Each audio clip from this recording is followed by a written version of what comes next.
grounds in the Bible for divorce, right? We have the 3 A's, right? There's adultery, abandonment, and abuse. But that doesn't mean that you should just because those things have happened. So do you think all marriages that are having problems should be reconciled regardless of how quote unquote severe the problem is? Or do you think some marriages are meant to dissolve? I believe that if they're physical, right, abuse, where their life is in danger, absolutely not. Like they should protect themselves. They should be somewhere else where they're safe.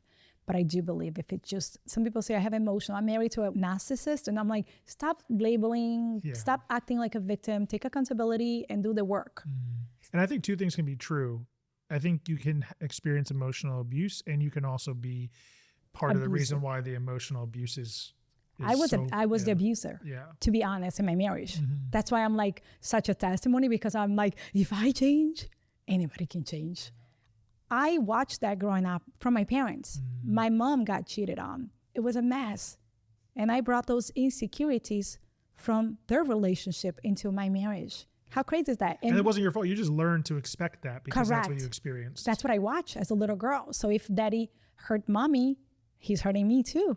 I can't trust men. I can't feel safe with men. Because I work with so many women, I don't think is anyone too far. I think that anybody can change.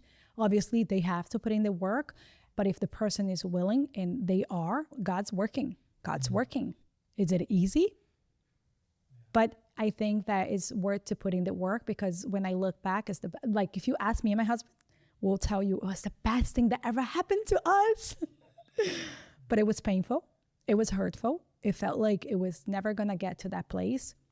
But it's persistency, right? It's not giving up. And I think that when we honor God, he honors us.